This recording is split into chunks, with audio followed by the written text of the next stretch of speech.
don't know nobody on this road that can save your soul. Almost lost control now. Tell me what you need in a friend, and now pray that we endure to the end again.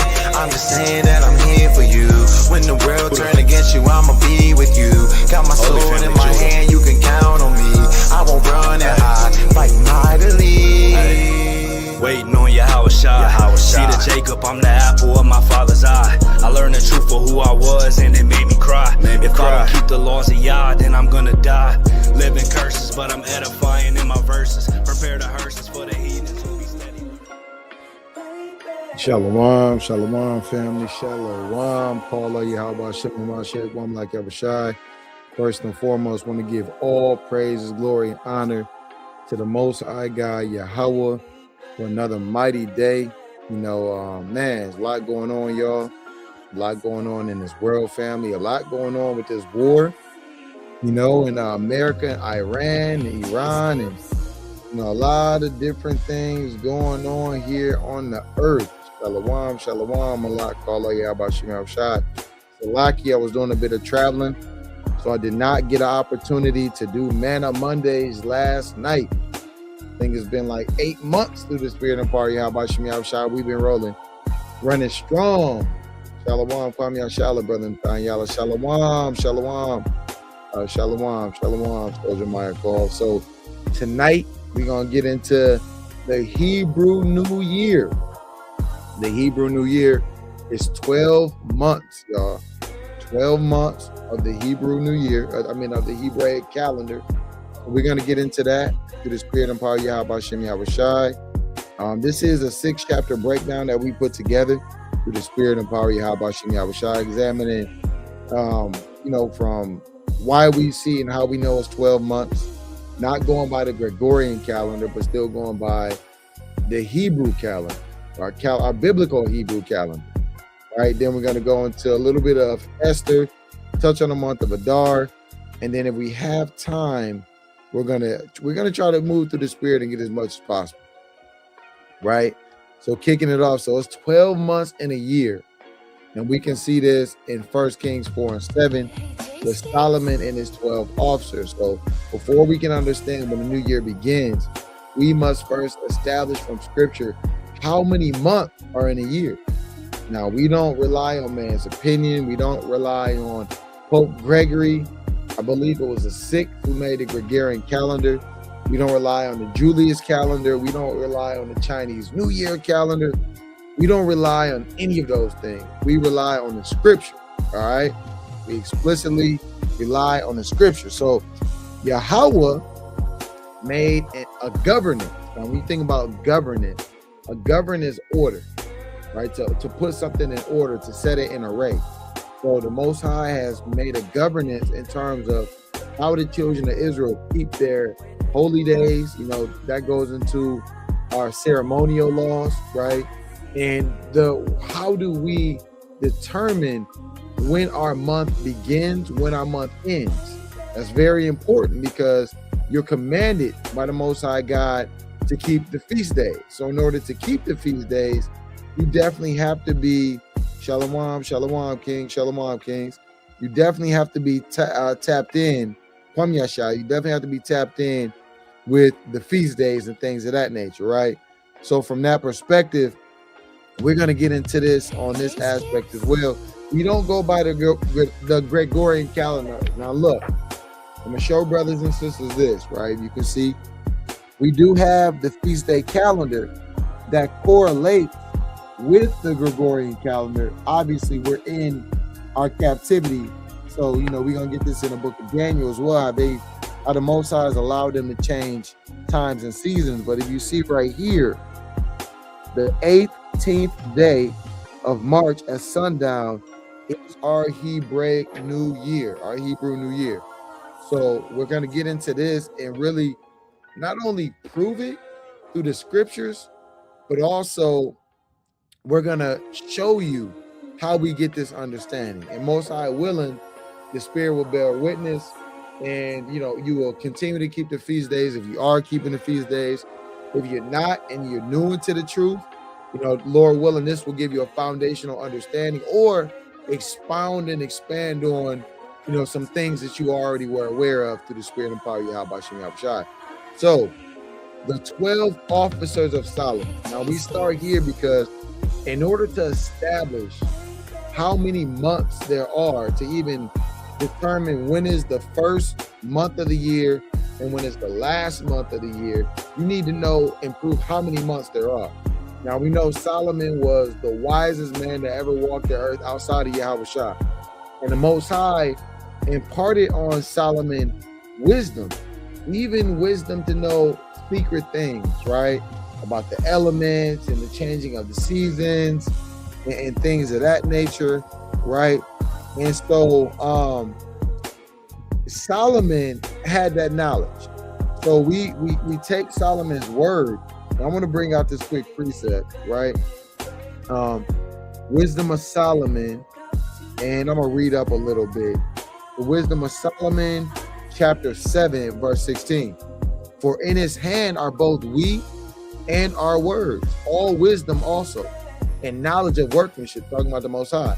For he hath given me, this is Solomon speaking, certain knowledge of the things that are, namely to know how the world was made and the operation of the elements, the beginning, ending, and midst of the times, the alterations of the turning of the sun and the change of seasons, the circuits of years, and the position of stars.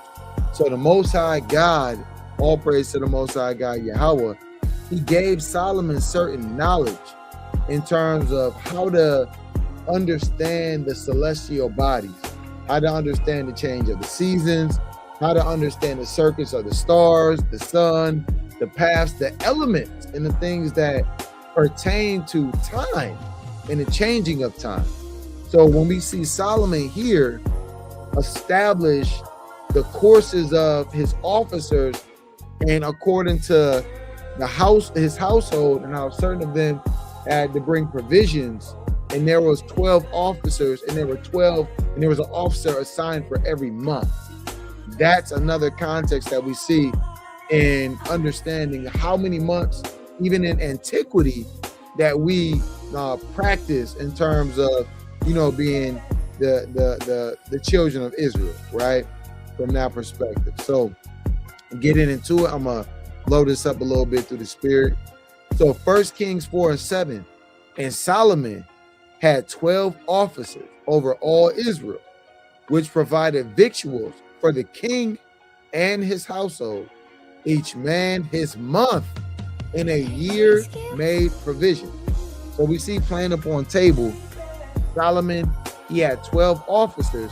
Each of those officers were over a certain part of, the responsibilities of giving victuals. And we know those 12 officers, each of them had their own month in which they had these responsibilities. So that's how we also see, I'm going to jump down to 1 Kings 4 and 27. And those officers provided victuals for King Solomon and for all that came unto King Solomon's table. Every man in his month, they lacked nothing. So we see it's 12 months according to the scriptures, right? Solomon appointed 12 officers to provide victuals and to feed his household through provisions. And each of those officers was dedicated to their own month. So that's pretty plain upon the table. So to recap, 12 officers, one for each month, each man his month in a year. So it told you that not only there's 12 officers, but 12 months, but those months made up a year, right? And every man in his month, they lack nothing. The 12-month cycle was complete and sufficient. So this, once again, is proof in the scriptures that our Hebraic custom and calendar is to have 12 months, and that governs how we keep our feast days. Bashem Yahushai, obviously, the Most High has commanded these by ordinance, by statute, by commandment. So another thing too that's very interesting, like when you look in terms of agriculture, and I want to get this real quick, there's certain crops, right? Certain crops in certain seasons can be grown. So there's certain crops that you can only grow in certain seasons. All right. And for an example, like you got your winter crops, you got your summer crops, you got certain crops are perennial, right? Certain crops are what is the word? Are annual, which is perennial, which means annually they grow. Certain crops only grow biannually, which means that they'll grow every other year. So there's different times and different seasons that you have to plant certain crops. Now, this is very important also in understanding our Hebraic culture and why the scriptures teaches us and commands us that we have to keep, and this is in Leviticus 23, we have to keep certain feast days, all feast days in their proper season, right? So those are context clues when we go into, when we're going to go into Exodus, the 12th chapter, Exodus, the 13th chapter, the fourth verse. And when we see, even when you get into 50 weeks, Pentecost, right? Counting the 7 Sabbaths from the week Sabbath when it goes into the 50th, which is the Pentecost, which is a feast of agriculture at the end of the day. So all of these things line up through the scriptures, and this is how we get our understanding on what we should be keeping, what we should not be keeping. Yeah, that's a cut, officer. That's a cut. What we should not be keeping and things that I need. And what I mean keeping, I mean in terms of the practices, right? And I want to get this real quick too, because when you go into agriculture, governance in the land of Israel, now when you think about various different regions, every region has its own climate, right? This brings to mind various regions' climate globally. So every region has its own climate. The main climate zones are equatorial, tropical, temperate, and polar, which is Arctic in the northern hemisphere and Antarctic in the southern hemisphere. So now when you go into these classifications of climate, you know that these different regions, as you see, have different climates, right? Let me try to get a clear, let me try to bear with me, y'all. Bear with me, family. Bam, I think this is probably a little clearer. Damn, that look kind of, right, here we go. So bam, if you look at these different classifications of climate zones, right? You got the equator, you got the North Pole, the South Poles. So you have different, when you think about it from a not an astrology, but from an astronomy standpoint, and like Solomon was going about in that wisdom of Solomon, is that the Most High has set up knowledge on how the planetary body, i.e. the sun, the moon, affect things here on Earth. Because even when you think about the gravitational pull in between the moon and in between the Earth, this is how you get waves on the ocean and things of that nature from the scientific studies, right? Now, we use the word science loosely because science just means knowledge, right? Some of Esau's science we reject, but some of his science, it is what it is, you know what I mean? So when you look at this right here, you see the polar, but I want you to pay attention to this tropical right here. This tropical, when you look at this tropical region, right? Let me zoom in a little bit. Bam. So this tropical region, you got the Horn of Africa, and then you got this dry climate up here where you would find, and then you got some of this temperate, but you will find around here where you have the Levant, where, our homeland is. So from that perspective, the reason why this is very important is because when you go into, let me grab this real quick. In ancient Yasha'Allah, governance was inseparable from agriculture. The 12 officers were responsible for supplying food, provisions for the land, grain, livestock, oil, and livestock feed. The land itself operated on a seasonal agricultural cycle. And that cycle is tied directly to the months of the year. So when you think about crops, there's certain winter crops you can grow. There's certain summer crops, spring crops, fall crops, right? Even when we get to the Feast of Tabernacles or in gathering and things of that nature, everything in our culture is really mostly in harmony with agriculture, right?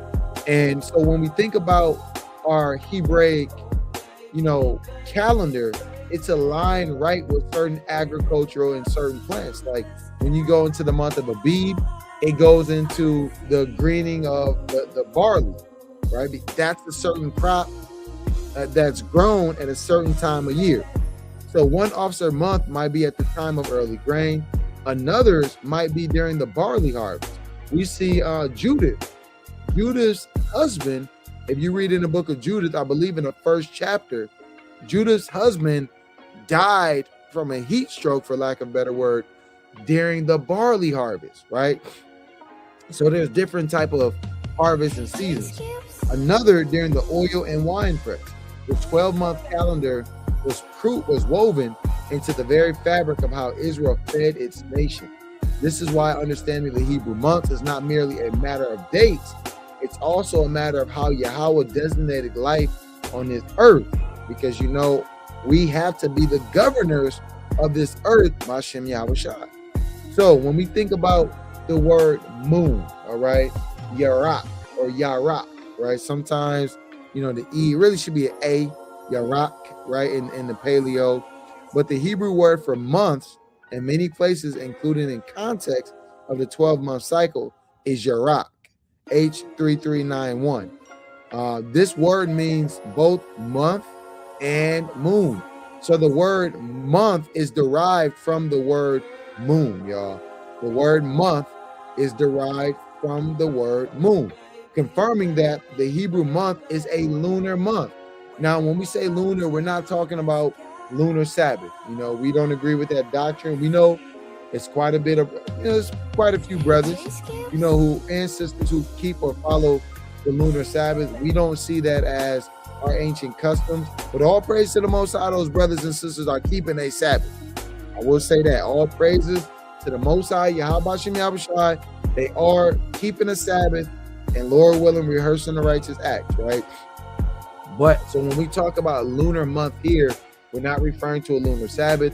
We're referring to following the lunar cycle, okay? The 30-day lunar cycle to determine when our month begins and when our month ends. And predicated on that time cycle is going to be a multiplier for us by 12 to know the totality of our year, and by way when we keep our feast days in their proper season. All right. Let me get this H3391. Yarak, right? You see, we got it in the Paleo, Yarak. Sometimes you may see it with an E. Sometimes you may see it spelled in different ways, right? But nevertheless, means month, moon, from an unused root of a certain signification, a lunation, a month, a lunation, the cycle of a moon. Yarak refers to the lunar month, reflecting the Hebrew calendar's foundation in the lunar cycle. Each new month begins at the new moon, Kodesh, right? That's how we say Ashar. What is it? Hold on. That's why, you gotta cop the calendar, right? And if brothers and sisters need a copy of the calendar, we do have the physical copies, right? But we do have the PDF copies as well. So if you want one, definitely drop it in the chat and drop your email, and we'll get with you. But right here, if you can see, Ashar Kadash Yarak, Happy New Moon. See, and Ashar Kadash Shana'a is Happy New Year. So, getting back into it, you see Kodash which means new moon, which is from renewal, a new month. Yarak, which means the moon as a celestial body, talking about the physical moon. And Adar, which we're going to get into, which means fire or glorious, which is the name of the 12th month. So we've found this in 1 Kings 6:37, the month Ziph, which is the second month, right? This word right here, month, is the same as this right here, H3391, okay? So the word Yarak means a lunation, a lunar month, the period of the moon cycle from new moon to new moon, right? This is approximately 29 to 30 days. Now, we know that it's not exactly precise and concise. All praise to the Most High, Ashar. Exactly 30 days. It's 29 point something days here and there. So we understand that it's not exactly a 30-day cycle all of the time, right? So if you look at it right here, 12 of these lunations make up the Hebrew year of 12 months, which once again, we saw that in terms of going to what Solomon brought out in this 1 Kings 4:27. He appointed an officer for every single month, right? And there was 12 officers. So the key, 12 months is about 29.5 days to 30 days, which is 354 days respectively. In the biblical year is a lunar year of 12 months. And those 12 months are confirmed in the various governance of Solomon's kingdom. And we know, once again, the Most High God gave Solomon all types of knowledge, wisdom, and understanding on how to go about, understanding the circuits and of years, the position of stars, and so forth and so on. And look, the alterations of the turning of the sun and the change of season. So we know that Solomon was right on when it comes to that. Now look, moving on. We always, do the quiz. And I've been slipping on not dropping the quiz in terms of on the channel as a questionnaire though too, y'all. I got to get better with that. So 12 months in a year. 1 Kings 4:7. Solomon appointed how many officers over Israel? 10 officers, 12, 14, or 7 officers. Y'all can drop the answers in the chat if you know. So based on that 1 Kings 4:7, we see that Solomon had 12 officers, one appointed for every single month, for every month. So that the answer is 12. We see, according to 1 Kings 4:7, each of Solomon's 12 officers provided provisions for 1 month of the year, having 12 months in a biblical year. That is true. That is true. All right. Bam.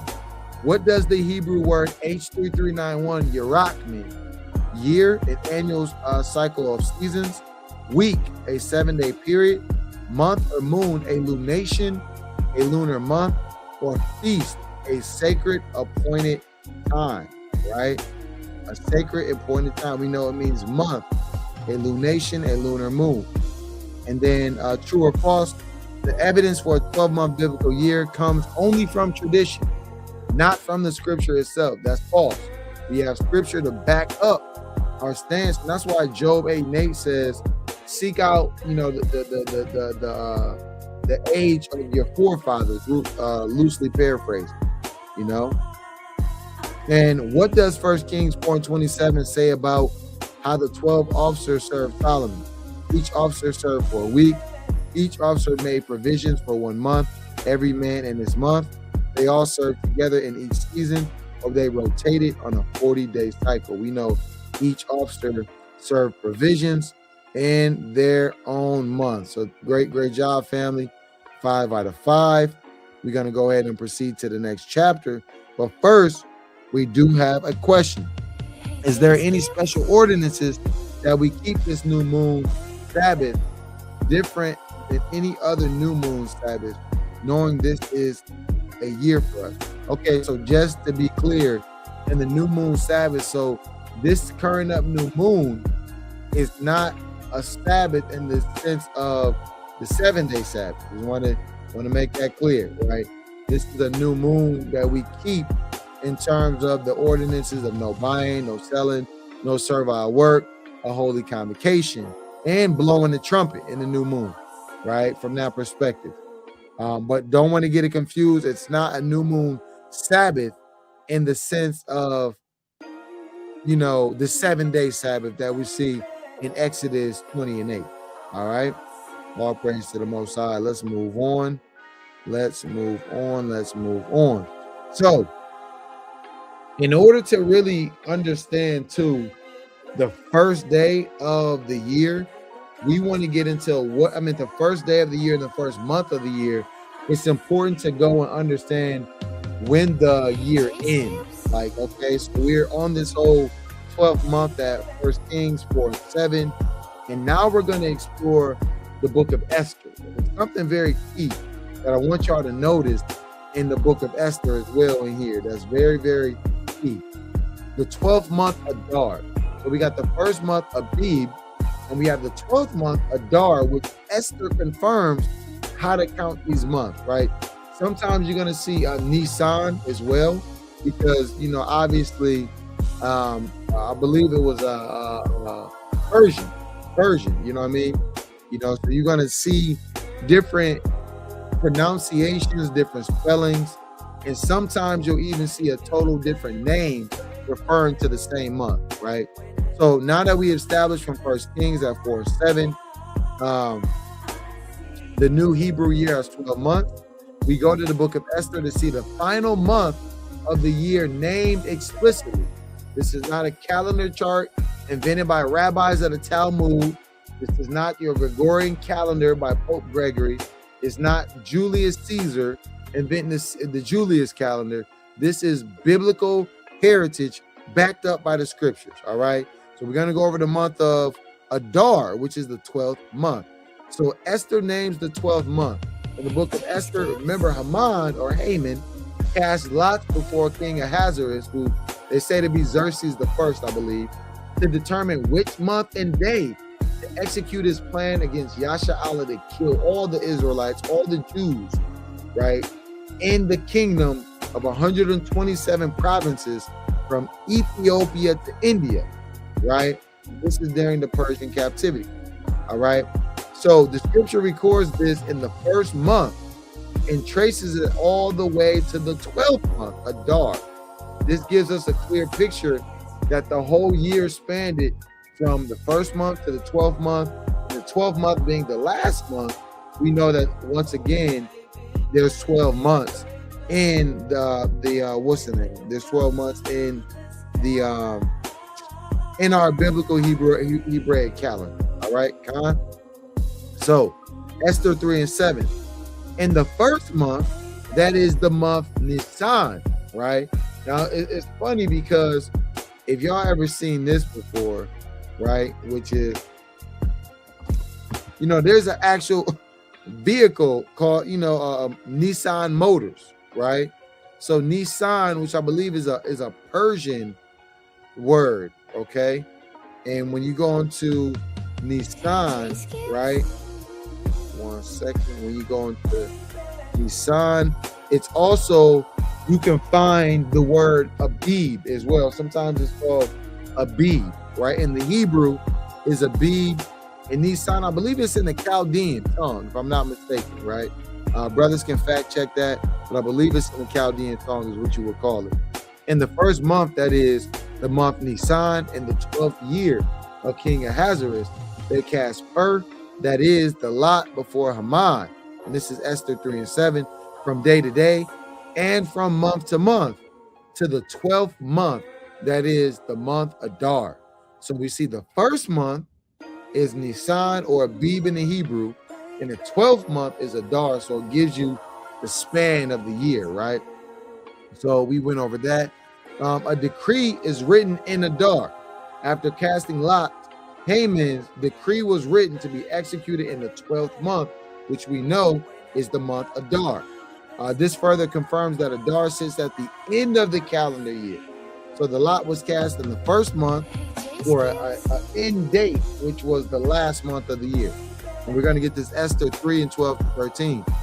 Then were the king's scribes called on the 13th day of the first month, and there was written according to all that Haman had commanded, unto the king's lieutenants, and to the governors that were over every province, and to the rulers of every people, of every province according to the writings thereof, and to every people after their language.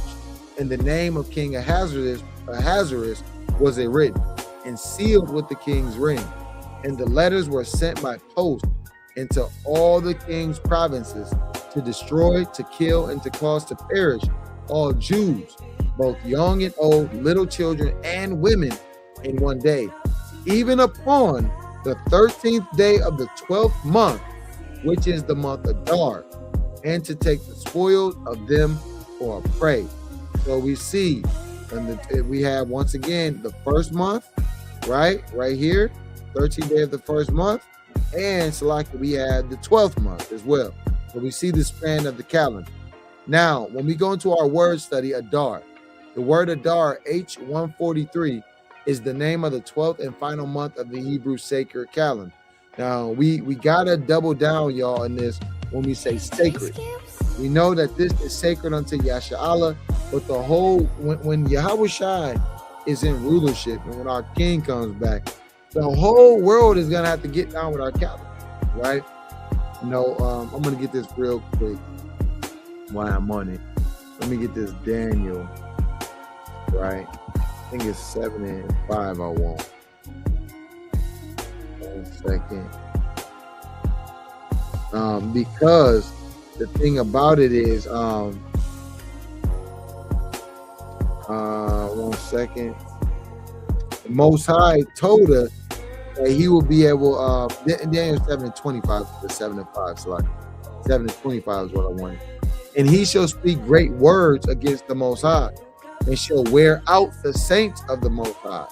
A part of that wearing out is this, and think to change times and law, and they shall be given into his hand until a time and times and the dividing of time. So this is going into how the Most High has given Esau chiefly the rulership over time right now. As you know, there's daylight savings time that just happened a little while ago, but time, mysteriously sprang forward, right? And, changing the time, the calendar, the dates, and things of that nature. And he thought to do this, and the Most High awarded him according to his thoughts.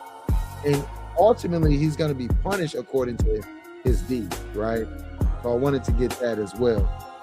Now, when we go back to this Adar, it says the Hebrew sacred calendar corresponding to roughly February or March on the modern calendar. Its meaning, probably fire or glorious, fits the deliverance that Yahweh wrought for Yasha'Allah during this month. So we got Adar, right? The 12th month of the Hebrew sacred calendar, corresponding to modern February or March, probably a foreign derivation, perhaps meaning fire or glorious. Adar is the month in which both Nicanor's defeat, which was on the 13th day of Adar, read that in 1 Maccabees, the 7th chapter, 43rd verse, then Purim or Purayim in the Hebrew, right? Adar, the 14th and 15th day, Esther 9, 17 through 18, right? The definition is Adar glorious, fitting for the month Yahweh delivered Yahweh from two separate enemies across the 300-year history. So remember, 300 years in between Esther and Purim and the destruction of Nicanor during the Greek captivity in the time of our beloved brothers, the mighty, Hasmonean dynasty, the Maccabees, all right? So what we know so far from chapter 1, 1 Kings 4 and 7, that there's 12 months. And we also have precept upon precept prove this in Esther, the chapter 3 and chapter 2 as well, that Adar is the 12th month, the final month of the year. After Adar, the new year begins. So when we go to Exodus 12, where Yahweh declares exactly what month is first, we're going to go to Exodus 12 and 1 through 2 in the next chapter.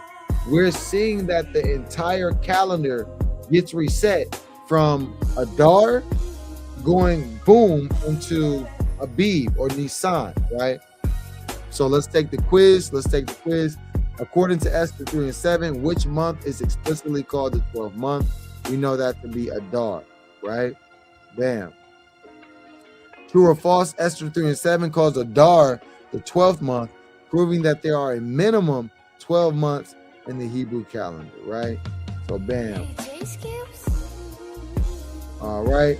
And the reason too, y'all, why it says a minimum 12 months, because sometimes there's something called a double Adar, where there will actually be a 13th month, just so you can keep the feast days in their proper season. And you kind of see this too a little bit, how they got this off of our heritage when it goes into the leap year. You know, they call it the leap year, and I believe February has 29 days in some years.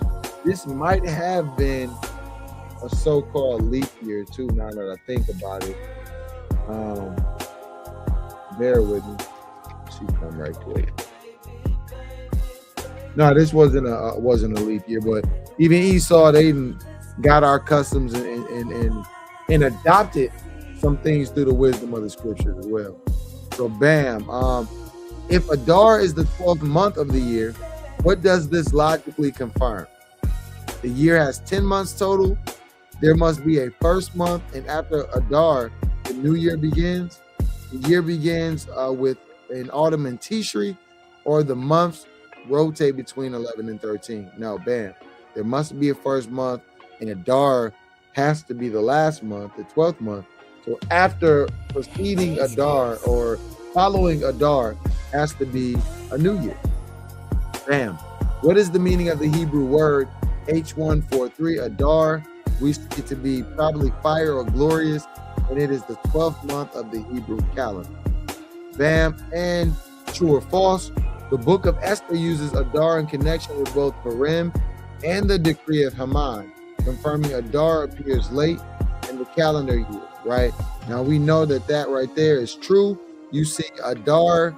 Now the decree was made in Nisan, right? However, the execution of the decree where Haman or Haman was going to kill all of the Jews was in Adar, and that's when the Most High, that lot that they cast, was overturned back upon their head. All right, so all praise Yahweh Shem Yahushai. We're gonna knock out this last chapter, y'all, and get into what we're celebrating. You know, you probably hear us often say we don't celebrate the new year. Let me explain. We don't celebrate the pagan new year, right? You got to keep everything in proper context. So we don't celebrate the pagan new year, but we do celebrate our Hebraic new year, our own culture, according to the scripture. So the first month of the year, Yahweh resets the calendar. We've established that the Hebrew year is 12 months. Adar is the 12th and the final month, the final moon, the final new moon of, that previous year, right, would be Adar. Now Yahweh steps in and declares exactly which month is first, which we're going to go over that in Exodus, the 12th and 13th chapter. This is not left to human calculation or rabbinical tradition, all right, with small hats. This is not your rabbi's tradition. This is thus saith Yahweh. With some respect on his name. Oh, my bad. Y'all, the name of the Most High is terrible, is dreadful among the heathen. I can't even say his name. Y'all call him Hashem. Y'all call him the name. It's dumb as hell. All right. The Most High himself speaks this commandment directly to Moshe, Moses, and Aaron in the land of Egypt, right before the Exodus. All right. This declaration in Exodus 12 is the anchor of the entire Hebrew calendar. Everything else, the feast days, the counting of the Omer, the Pentecost, the fall feast, tabernacles, so forth and so on, is all measured from the time of the first month. How do you know to keep Pentecost? How do you know to keep tabernacles? How do you know to keep the high new moon, the memorial of the blowing of the trumpets? How do you know to keep the feast of the dedication, right? How do you know any of this? Okay, bam. Unless you know when the year starts.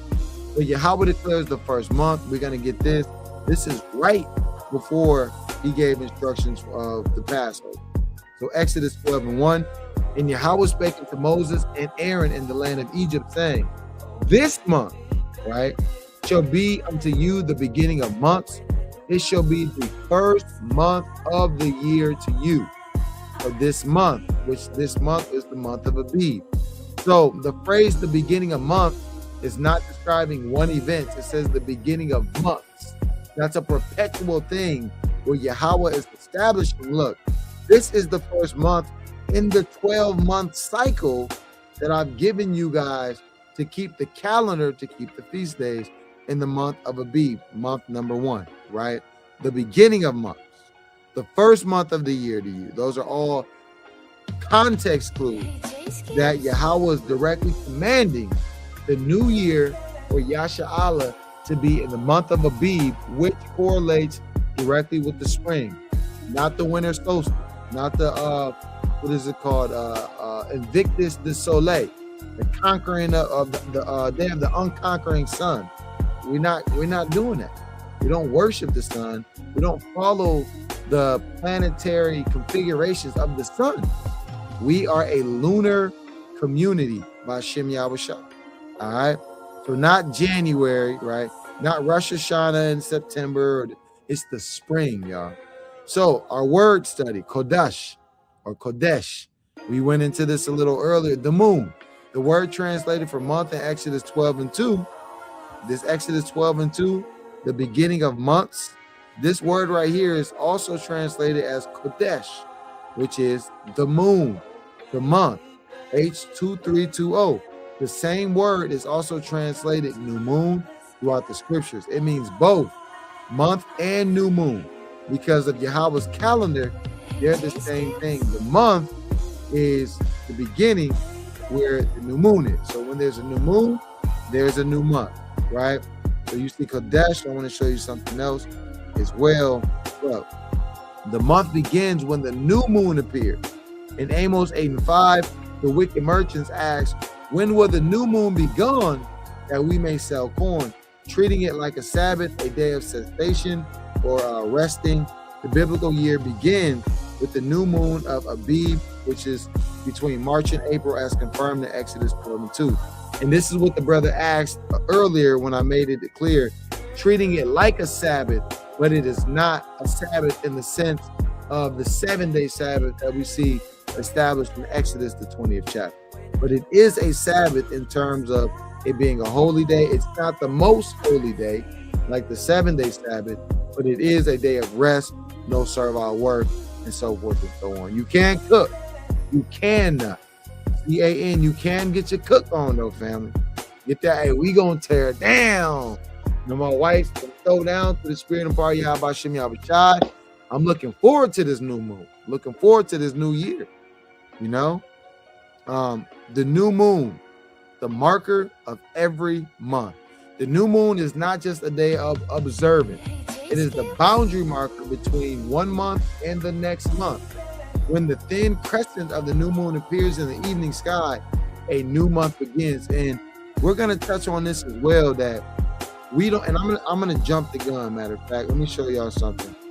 I had this in another chapter, but I'm going to jump right to it. I want to show y'all something.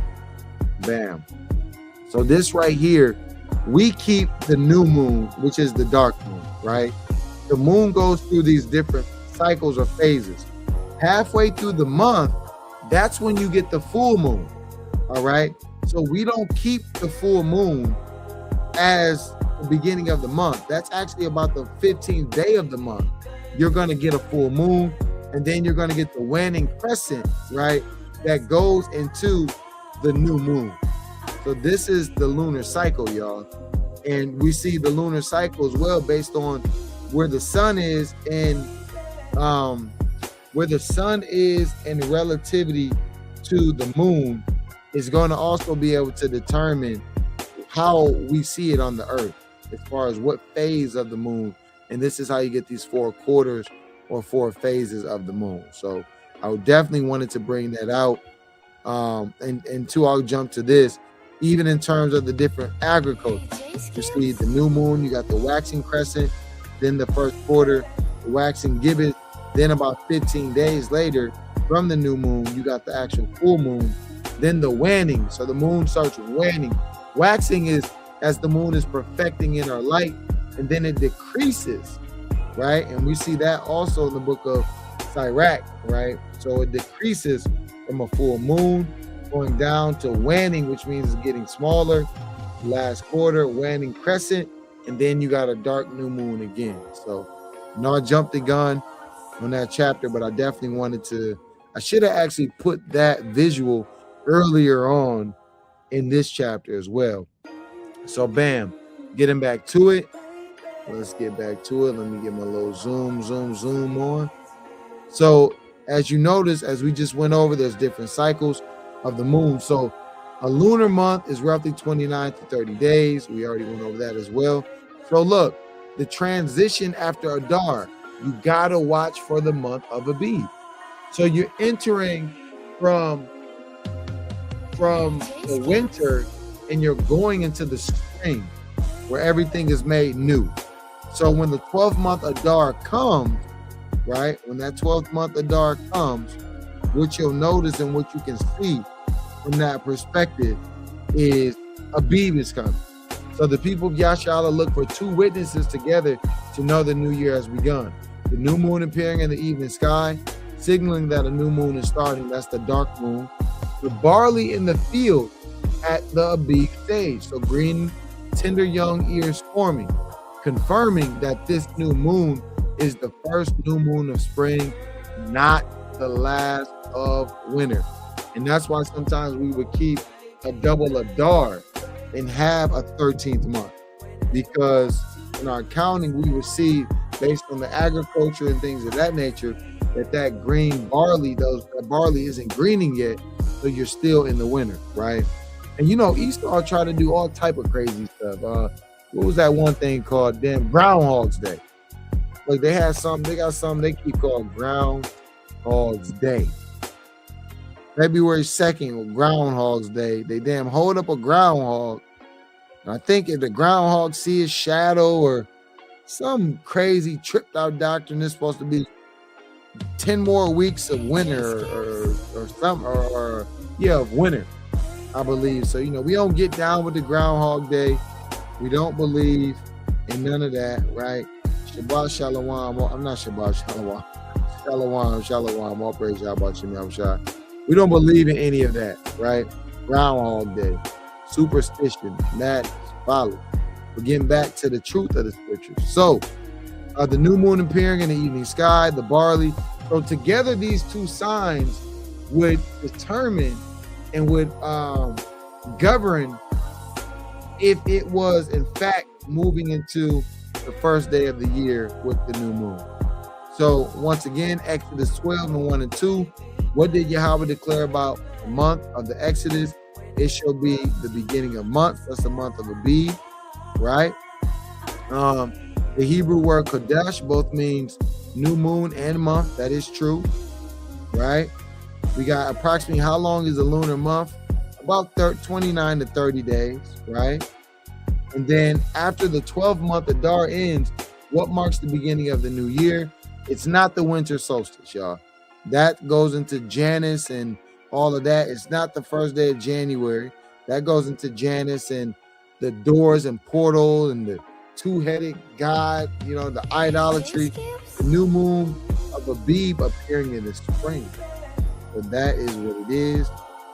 And then in Yahweh's calendar, watching for the new moon and watching for barley to be at the Abib stage are both involved in determining when the first month begins, and that is true.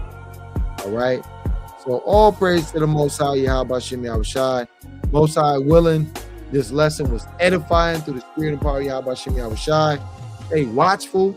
As wars and rumors of wars, is all type of hell going on the earth, right? We should see our Lord Yahweh Shai soon, Most High willing. To the 12 tribes scattered abroad, greetings. Man, stay 10 toes down in His truth. Keep the feast days. Keep the feast days, the biblical feast days, right? Keep your heritage, keep the customs, keep learning, keep repenting, keep praying. Until next time, Kwame Ashar. Shalom.